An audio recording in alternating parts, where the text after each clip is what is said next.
자, 이제 저희가 웨스트민스터 소요리 문답 시작한 게 이제 작년 겨울에 이제 작년 연말에 시작했었는데 이제 벌써 이제 반년 넘게 좀 하고 있죠. 근데 벌써 73문까지 저희가 왔습니다. 오늘은 좀 키워드를 먼저 말씀을 드리고 시작을 할까 합니다.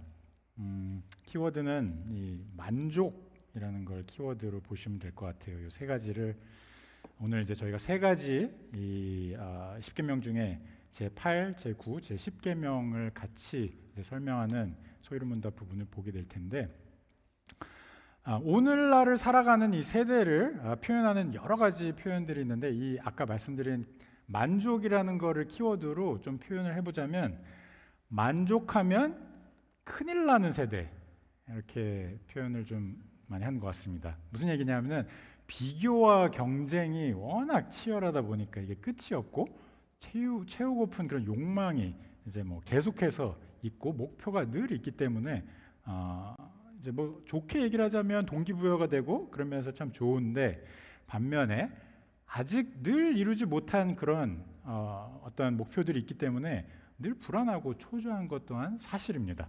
아마 여기 계시는 분들 중에 40대, maybe 30대 조금 포함해서 40대 이상 분들은 그렇지 이거 내 얘기다 딱 싶으실 거예요. 이렇게 그 세대가 지나가다 보니까 그 자녀 세대는 반면에 만족이라는 키워드를 중심으로 표현을 해보자면 만족을 저버린 세대라고 표현할 수 있을 것 같습니다.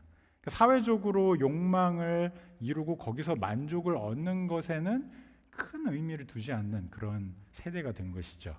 뭐 한국에는 여러분들 잘 아시겠지만 뭐 N포 세대라고 얘기를 하지 않습니까? 처음에는 뭐 3포 세대에서 연애, 결혼, 출산 이걸 이제 못 하게 되니까 내려놓으면서 3포 거기다 뭐 집, 경력 그래서 5포, 희망, 취미 거기다 이제 인간관계 뭐 이런 거 다 포함하다 보니까 이제 무한히 많아진 겁니다. 포기해야 되는 것이. 그래서 N포 세대라고 일컫습니다. 또 일본에서는 사토리 세대라는 표현이 있는데 사토리는 이제 깨닫다라는 의미거든요. 그러니까 약간 득도한 세대.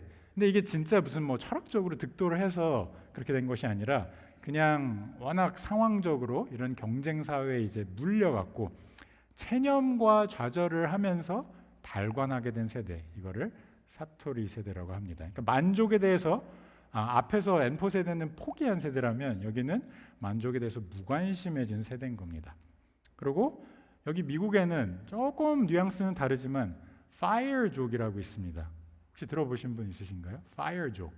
이게 뭐의 약자냐면은 Financial Independence Retire Early. 요거의 약자라고 합니다. 그래서 극단적으로 내 수입에 관계없이 수입의 한 7, 80%를 다 저금해서 무조건 저축해서 빨리 은퇴를 하는 겁니다. 그러니까 뭐 조기 은퇴를 하려고 이제 삶을 말하자면 이제 약간 포기를 하는 셈인데요. 삶에서 만족을 얻는 거는 사치다. 이거는 그냥 뒤로 미뤄둬도 된다. 그래서 만족이라는 것 자체를 거부하는 세대인 겁니다. 그리고 이제 이번에 BBS를 하면서 좀 뼈저리게 느낀 건데 이 젊은 세대들 또 청소년들을 포함한 이 세대는 좀 즉각적이고 순간적인 이런 잠시 얻을 수 있는 만족감에 굉장히 집착하는 그런 세대인 것 같습니다. 뭐 큰 욕망, 뭐 꿈, 뭐 먼 미래 이런 거보다는 그냥 혼자서 소소하게 뭐 인터넷 이렇게 보면서 뭐 소셜 미디어로 다른 사람들이랑 얘기하면서 그런 소소한 재미를 느끼는 걸로 그냥 만족을 해버리는 그런 세대죠. 그래서 셀폰이 너무 중요합니다.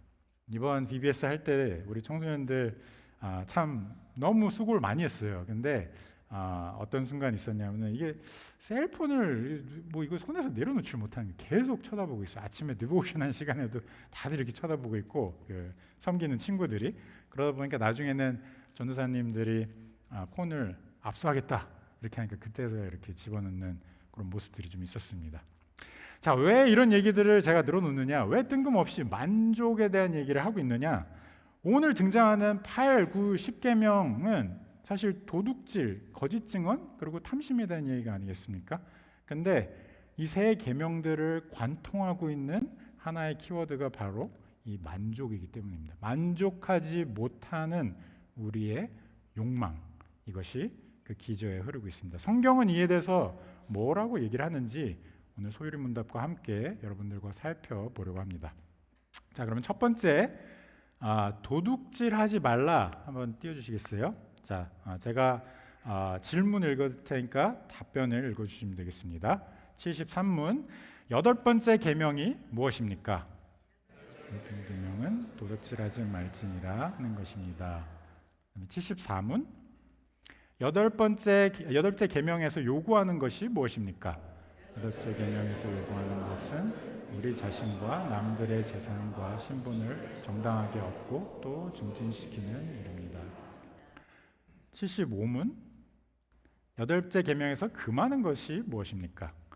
여덟째 계명에서 금하는 것은 우리 자신이나 우리 이웃의 재산이나 신분을 부당하게 방해하는 일이나 또는 방해할지도 모르는 일들입니다. 자, 지난 한 달여간에 걸쳐서 이제 하나님이 사람에게 요구하시는 의무, 그 중에서도 도덕법에 대해서 저희가 집중해서 좀 보고 있죠. 10계명을 통해서 말이죠. 근데 이제 거의 이제 막바지에 다다랐습니다. 오늘까지 하면 이제 10계명을 다 커버하게 되니까요. 근데 도둑질하지 말라. 사실 여기 계신 분들 중에 이 계명이 와 진짜 막 마음에 막 와닿는다 이런 분들 별로 없으실 거예요. 그렇죠? 있으시다면 사실 좀 걱정입니다. 왜냐하면 세상에서 뭐 법이 말하고 있는 그런 적극적인 의미의 도둑질, 즉 남의 물건을 직접 가서 훔치고 이러는 거 이런 거만 우리가 생각하기 때문인데 사실은 하나님께서 말씀하시는 도둑질하지 말라는 이 계명은요 이보다 훨씬 광범위한 깊은 의미를 내포하고 있습니다. 소극적인 의미의 도둑질까지 다 포함하고 있기 때문입니다. 여기서는 하나님께서 보시기에 올바르고 열심히 일하고 수고해서 그에 따른 정당한 소산과 재산을 얻는다는 개념이 기본적으로 깔려 있습니다. 그래서 74문을 보시면요 남의 것을 실제로 훔쳤느냐 요 사실 자체를 넘어서 소산을 얻더라도 내가 정당하게 일해서 또는 남이 정당하게 일해서 얻었느냐 요게 이제 전제에 깔려 있는 것이죠. 물론 여기서 신체적으로나 상황적으로 노동을 할 수 없는 조건에 있는 그런 분들도 있기 때문에 그런 분들은 이 담론에서 제외가 된다는 것을 먼저 기억을 하시기 바랍니다. 그런데 그런 분들을 제외하고 생각을 해볼 때 정당하게 일을 해서 벌을 수 있는 사람들 중에 수고해서 얻지 않거나 예를 들면 도박을 해서 수익을 얻는다거나 아니면 정당하지 못한 방법으로 버는 거 뭔가 부정을 해서 버는 걸 말하는 것이죠. 이거 역시도 도둑질이라고 오늘 이 소유리 문답은 얘기를 하고 있습니다. 성경이 우리들에게 이렇게 가르쳐주고 있는 것입니다. 우리가 여기서 간과하지 말아야 할 사실은요 도둑질하지 말라는 이 계명을 지킨다는 뜻은 나와 더불어서 남 이웃 그러니까 내 주변 사람에 대한 배려가 같이 간다는 것입니다. 예를 들어서 만약에 어떤 이웃 김아무개가 정당하게 재산을 얻고 증진시키는 데 있어서 조금이라도 내가 방해를 한다면 그거 역시도 도둑질이라는 뜻입니다. 그래서 내가 비즈니스에서도 정당한 거래로 정당한 수익을 올려야 하는 것이고요. 그래서 남의 정당한 수익을 가로채지 않아야 하는 것입니다. 비즈니스 하실 때 종종 남이 실수로 계산을 잘못해서 나에게 받아야 할 액수보다 더 많은 액수가 지불되는 경우들이 있죠. 그렇죠? 근데 그런 일이 있을 때 어이쿠 이거 웬 떡이냐 이렇게 할 것이 아니라 그것을 알려주고 그 사람에게 이게 계산이 잘못된다는 걸 알려주고 그 액수를 돌려줄 수 있어야 된다는 뜻입니다. 근데 비즈니스나 또는 회사 경영을 하다 보면 또는 일하는 관계 안에서도 간혹 남이 수익을 올리는 게 좀 보기 힘들어서 배 아파서 어떻게든 좀 회방을 놓아 보려고 쓸데없이 소송을 거는 그런 경우들이 종종 있습니다. 근데 크리스찬이라면 당연히 이런 식으로 방해하거나 상대의 팔을 비틀어서 나의 수익을 어떻게라도 올려보려는 이런 의미의 어떤 소극적인 도둑질까지도 하지 말아야 한다는 것을 우리는 볼 수가 있습니다.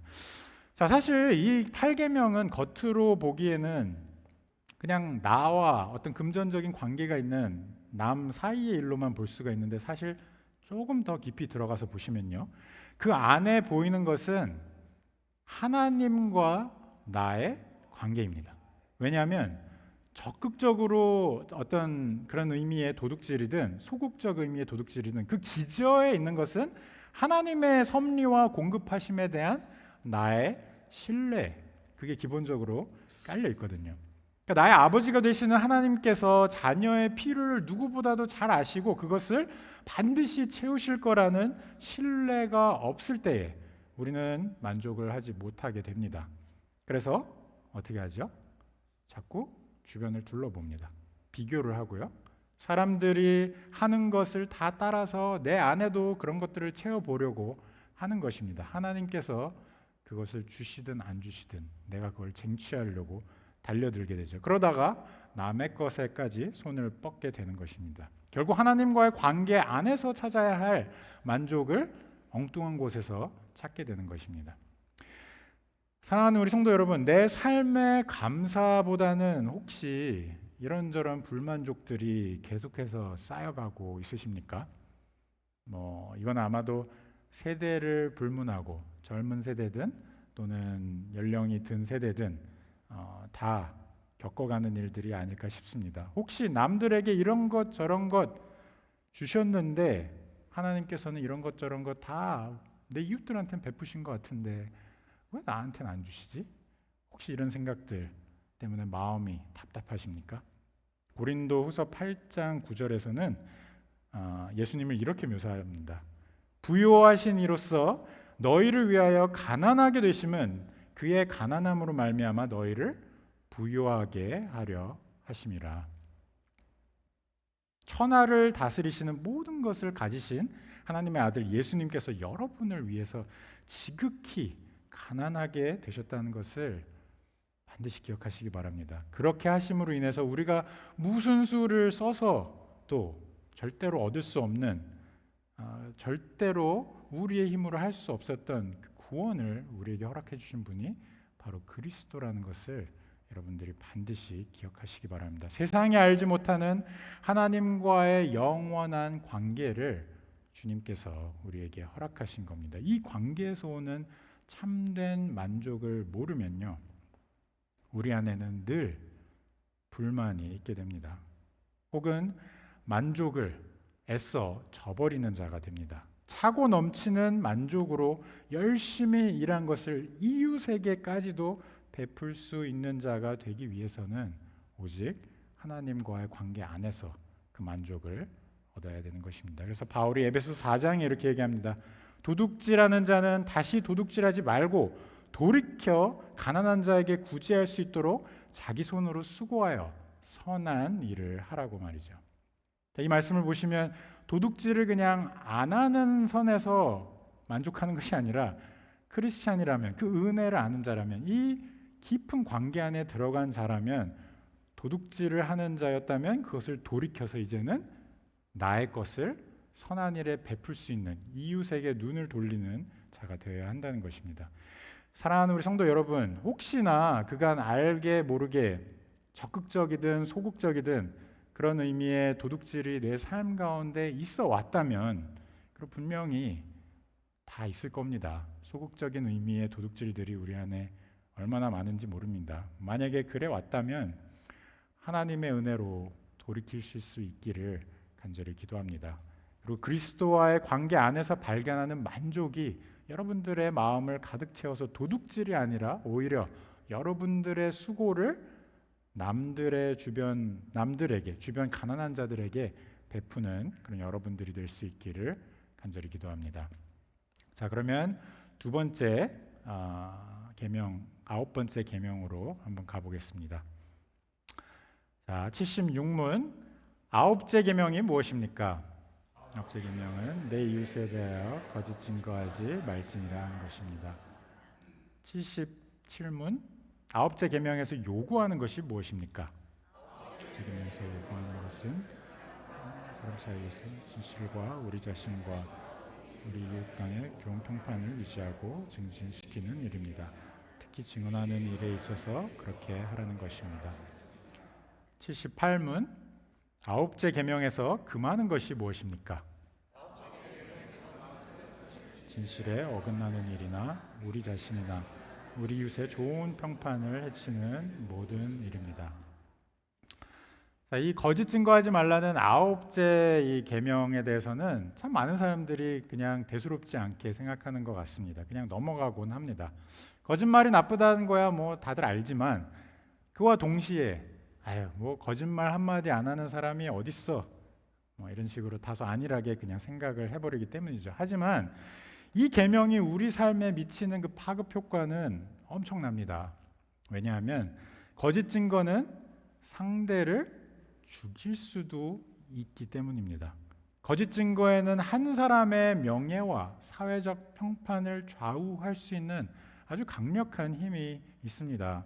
다윗이 시편 31편에서 교만하고 완악한 말로 무례히 의인을 치는 거짓 입술이 말 못하는 자가 되게 하소서라고 하나님께 울부짖었던 그 이유도 여기에 있을 겁니다. 그만큼 거짓 증언이 지니는 그 위력이 크기 때문입니다. 법정에서 어이없는 거짓 증언으로 인해서 억울한 형을 살게 되는 그런 케이스들 우리가 종종 보지 않습니까? 최근에도 뉴스를 보니까 뭐 필라델피아 지역에서 잘못된 증언으로 인해서 무려 37년을 감옥에서 형을 살다가 최근에 풀려난 자의 기사가 실렸더라고요. 근데 이게 법정에서만 있는 일이 아닙니다. 확인도 되지 않은 사실을 떠들고 다니는 바람에 한 사람의 인생이 그냥 나락으로 떨어져 버리는 일들이 적지 않죠. 무슨 뭐 언론 기자들, 미디어 이런 얘기만 하는 게 아니고요. 저나 여러분들한테도 해당되는 얘기입니다. 이걸 전문 용어로 뭐라고 하죠? 뒷담화라고 합니다. 예, 뒷담화. 이 안타깝게도 그러면 안 되는데 교회 안에서도 이런 뒷담화들이 심심찮게 일어납니다. 우리가 입을 열면 사실 옵션은 두 가지밖에 없습니다. 하나는 진리를 말해서 하나님의 의를 드러내거나 다른 하나는 거짓을 말해서 죄를 드러내는 그 두 가지밖에 없습니다. 근데 이거는 후자에 해당되는 얘기겠죠.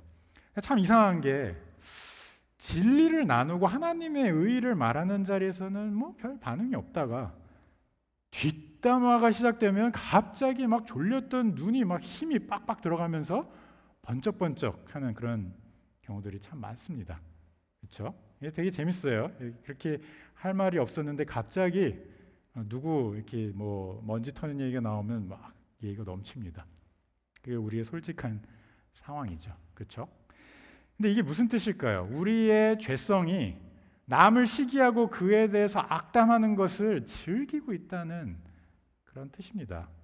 내 삶의 불만족을 그 사람에 대한 거짓 증언으로 쏟아내고 있을 가능성이 많은 것도 이 때문입니다. 이제는 뭐 직접 얼굴을 대면해서 뭐 해야 되는 것도 아니고요. 인터넷만 들어가면, 소셜 미디어만 들어가면 이런 것을 아주 대놓고 할 수가 있죠.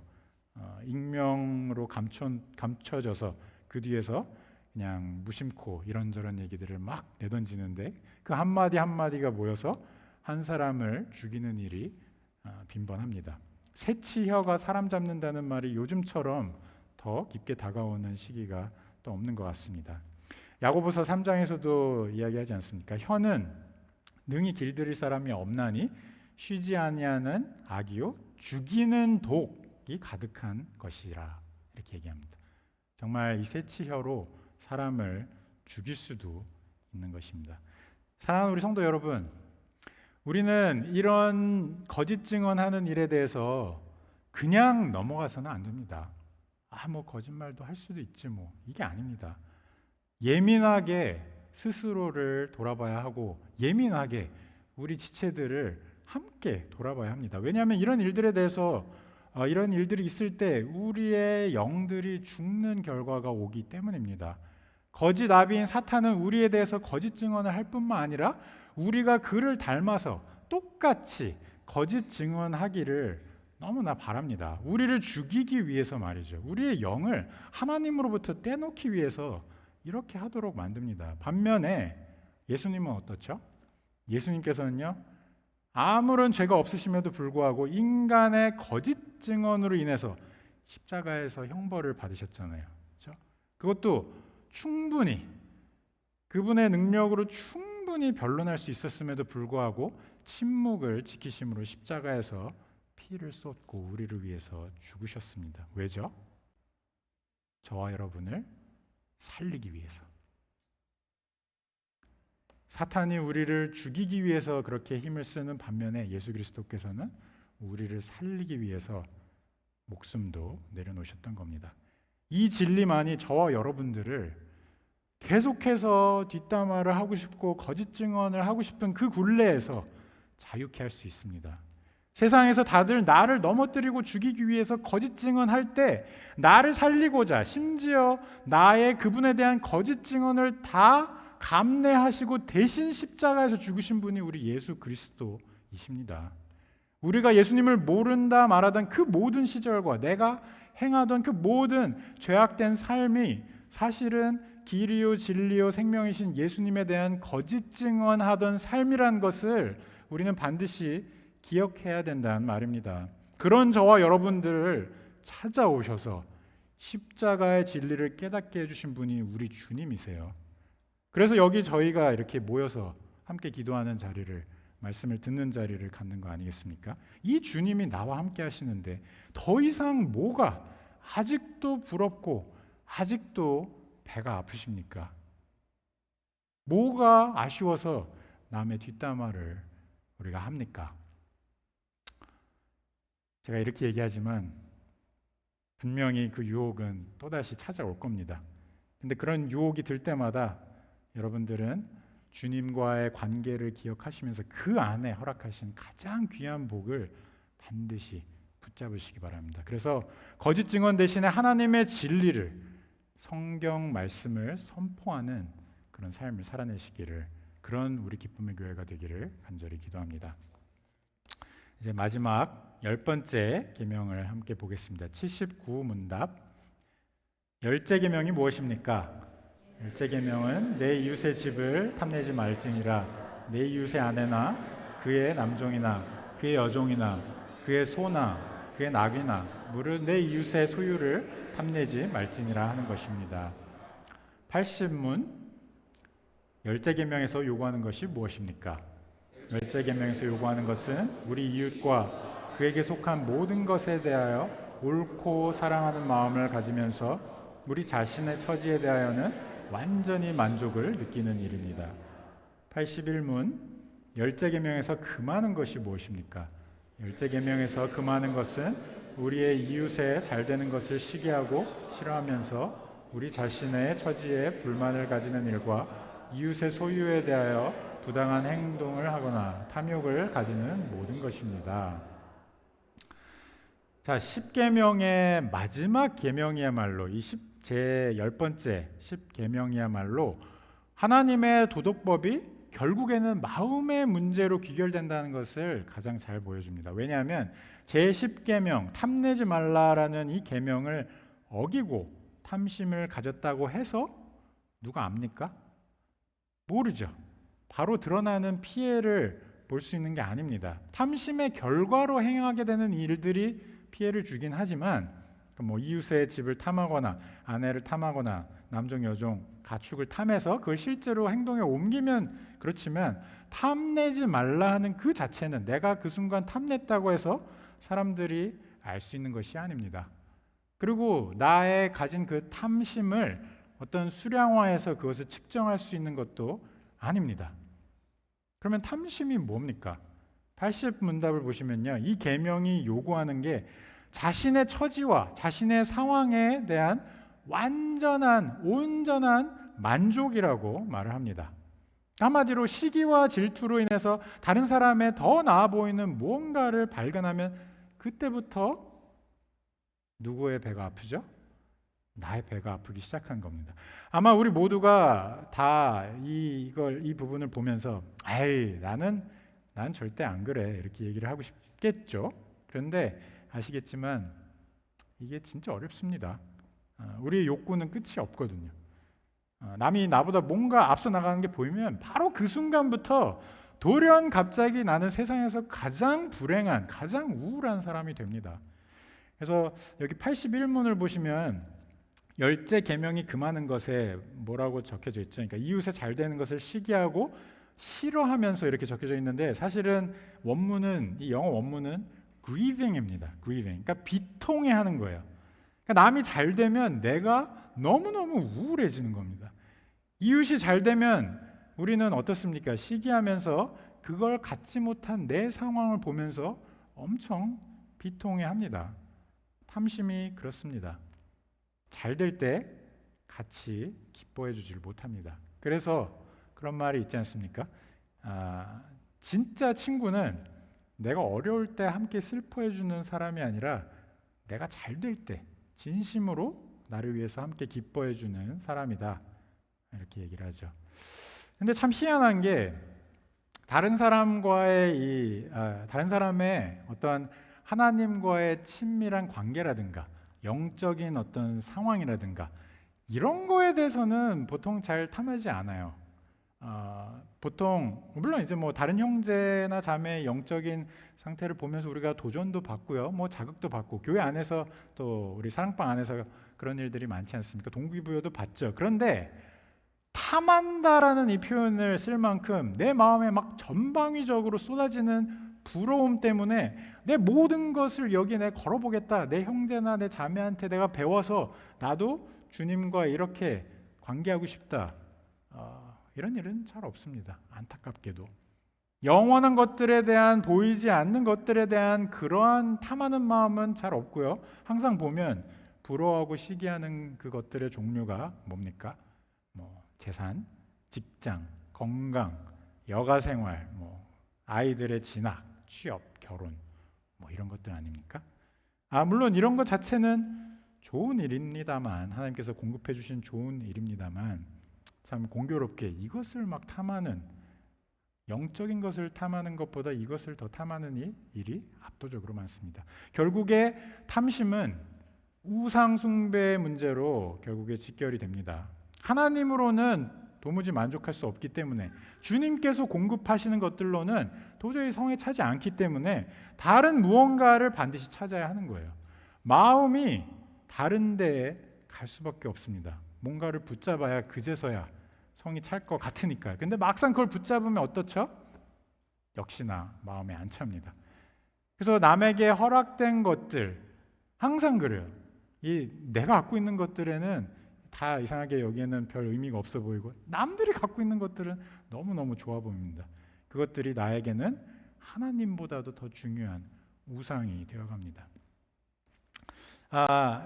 이번 VBS 때 참 아이들을 많이 봤는데, 이 아이들이, 사실 이제 어린 아이들이 장난감에 대해서 굉장히 냉혹한 거 아십니까? 뭐 키워보셨으면 다 아실 거예요. 이거 너무 갖고 싶어서 그렇게 안달을 했었는데, 뭔가 더 새로운 게 나오면 이거는 그냥 그 자리에서 그냥 내팽개칩니다. 그렇죠? 바로 그냥 넥스트 스텝으로 넘어가죠. 언제 이게 귀했었냐는 듯이 굉장히, 한편으로는 굉장히 솔직한 거예요. 나한테 지금 가장 중요한 게 뭔지를 가장 솔직하게 표현하니까요.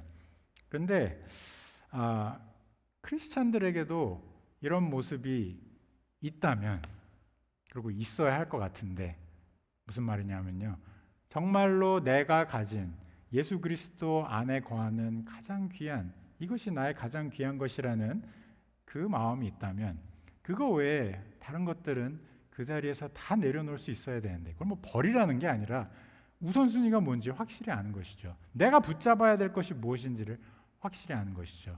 그런데 크리스천의 삶이 참 그렇지가 않습니다. 계속해서 자꾸 딴 것들이 보이고, 그래서 한 가지를 붙잡고 있는 게 아니라 여러 가지를 막 붙잡고 싶죠. 하나님도 붙잡으면서 가능하다면 하나님 플러스 A, B, C 정도는 같이 끼고 싶은 그런 마음들이 듭니다. 우리가 잘 아는 예수님의 비유 중에 밭에 감추어진 보화에 대한 비유가 있습니다. 이 비유를 여러분들 보시면, 보화를 발견한 사람이 어떻게 합니까? 그걸 숨겨두고 기뻐합니다. 무슨 얘기냐면, 세상 사람들은 다 몰라도 나는 이 기쁨이, 예수 그리스도를 만난 기쁨이 뭔지를 아는 겁니다. 그런데 이 사람이 돌아가서는 어떻게 합니까? 그걸 발견하고 그냥 발견했네 이러고 멈추는 게 아니라, 돌아가서는 자기 소유를 어떻게 합니까? 다 팔아버리죠. 다 팔아서 그 밭을 삽니다. 이 보아와 비교하면 자기가 그동안 갖고 있었던, 소유하고 있던, 가장 귀하게 여겼던 그 어떤 것도 더 이상은 이것과 맞바꿀 수는 없는 겁니다. 이런 것들이 감사할 이유는 될지언정 그걸 붙잡느라 보아를 놓치는 우를 범하지는 않는 것입니다. 보아를 위해서라면 이런 것들은 언제 없어져도 괜찮은 것이죠. 예수 그리스도로 인한 압도적인 기쁨 때문에 오는 삶의 모든 상황에 만족할 수 있게 되는 것입니다. 바울은 이 만족감이 뭔지 잘 알았던 것 같아요. 그래서 빌립보서 3장을 보시면 그에게 유익하던 모든 것을 배설물이라고 표현을 합니다. 그러니까 할례받은 베냐민 지파 집안이었죠. 율법에 대해서 지식으로는 누구한테도 뒤지지 않죠. 이런 거 너무 내세울 게 많은데 열심히 있어서는 흠이 없는 자라고 말할 정도로 그야말로 앞서가는 자였는데 이거 다 한순간에 팔아버려도 아깝지 않다는 겁니다. 왜죠? 예수 그리스도를 아는 그 지식이 가장 고상하다는 것을 알기 때문에, 주님과 맺고 있는 관계 안에서 내가 매일매일 배워가는 그 삶이 가장 행복하고 가장 신난 겁니다. 그래서 4장 뒤에 이제 4장에 보시면 11절에 이렇게 고백합니다. 오늘 주제 말씀으로 올려놨던 말씀인데요. 어떠한 형편에든지 나는 자족하기를 배웠다. 이게 요 문장만 놓고 보면 좀 오해를 할 수 있는데 그냥 막 삶에 치이고 고생을 많이 하다 보니까 그냥 이 선에서 만족하게 됐어 이런 뜻이 아닙니다. 그리스도와 연합된 삶이 너무 좋기 때문에 비천하면 비천한 대로, 풍부하면 풍부한 대로, 배부르면 배부른 대로, 배고프면 배고픈 대로 주님께서 인도해 주시는 그 길 가운데 하나님 앞에 감사하고 완벽하게 그 안에 만족을 누릴 수 있는 겁니다. 오늘 우리 청년들이 특송을 너무 이쁘게 해줘서 청년들한테 먼저 묻고 싶습니다. 왜냐하면 우리 청년들 가운데 아마 이제 앞에 삶을 놓고 또 지금 현재 여러 가지 좀 고민을 놓고 생각하는 것들이 참 많을 거예요. 머리가 아플 텐데 이 자리에 나온 우리 청년들, 여러분들의 삶에 감추인 가장 귀한 보화는 뭔가요? 네, 여기서 대답 안 하셔도 되고요. 마음속으로. 근데 이게 청년들한테만 국한된 게 아니라 여기 나오신 모든 분들에게 동일한 질문을 하고 싶습니다. 여러분들께 여러분들의 삶에 감추인 가장 귀한 보화는 무엇입니까? 예수님이 무엇과도 바꿀 수 없는 가장 귀한 보화라면, 그 대답을 할 수 있는 분이라면 하나님 앞에 감사하시기 바랍니다. 하나님 앞에 더더욱 찬양하시고요, 하나님을 예배하시기 바랍니다. 이게 바로 하나님의 은혜이기 때문입니다. 그리고 더 이상은 제발 주변을 돌아보시지 않았으면 좋겠습니다. 더 이상은 돌아보면서 비교하거나 부러워하거나 시기하지 마시기 바랍니다. 잘 안 되겠지만 그래도, 왜냐하면 여러분들은 이미 다 가졌거든요. 도둑질도 거짓 증언도 탐심을 가질 이유도 없습니다. 그리스도 안에 누리는 하늘의 신령한 복을 가장 귀한 것으로 여기고 그것을 붙잡고 살아가는 우리 모든 성도님들 되시기를 간절히 기도합니다. 다 함께 기도하시겠습니다.